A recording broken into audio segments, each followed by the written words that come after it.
A day in my life ng isang estudyanteng nanay na nag-aaral sa PUP o US. Hello mga mi! Magandang araw! So, ang challenge ko today, So, nagligpit or nag-organize ako ng closet namin. So, eto na siya after. So, nakakatuwa, may achievement ako today.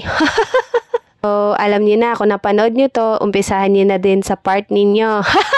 So, anyways, actually ngayong araw na to, medyo tamad na tamad talaga ako kumilos. Gusto ko lang humilata, mag-cellphone, pero hindi naman yun pwede kasi nga may pamilya tayo at may umaasa sa atin. Kaya, ayan, kailangan magpakasipag. Tsaka itong asawa ko kasi nagtatanong siya kung ano daw gagawin ko today, kung bala ko pa bang magtinda or itinda ko na pa yung mga damit na hindi namin nabenta nung nag-live selling ako, pati yung mga sandals na natira. So, ang dami niyang tanong. So, naisip ko na lang, why not maglinis nga ako dito sa closet namin para yung utak ko, kumbaga parang magkaroon ng linaw.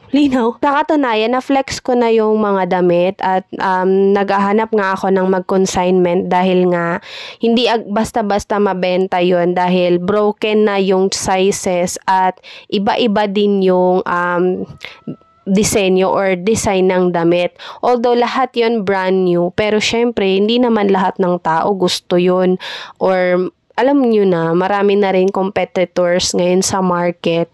So, hindi siya agad mabibenta unless parang may bago kang paninda or meron kang, ayun nga, naisipan ko na i-consignment siya. Pero kanino naman? Mahirap din kasi ngayon magtiwala, 'di ba? Patunayan, gusto ko na ngayon i-live selling sa TikTok pero wala pa akong option para mag-live selling dahil meron kailangan followers or merong i-hit na followers bago makapag-live selling. And kapag nag-live selling ka rin sa TikTok, kailangan compliant ka ng BIR or may mga dokumento ka sa government dito sa Pilipinas. So, mahigpit din sila. So, sa ngayon, kailangan ko munang pag-isipan kung paano ko ngayon siya ma-dispose or mabebenta. So, mabalik tayo.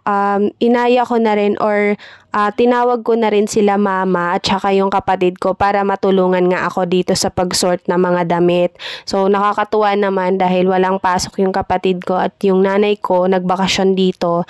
Kahit papano, malaking bagay yung pagtulong nila sa akin. Sobrang na-appreciate ko din na nandito sila kasi nakakakwentuhan ko sila at syempre nakakasama ko rin kahit na busy rin sila sa kanya-kanilang buhay, lalo na si mama, doon pa siya nakatira sa Mindanao and may rami din siyang mga alagang hayop na inaalagaan doon pero naisipan niya akong dalawin dito sa Manila. So, thank you mama, sana mag-ingat ka palagi. Mabilis na nga rin pala ako natapos dyan dahil nga tinulungan ako ng kapatid ko at ng nanay ko sa pagliligpit.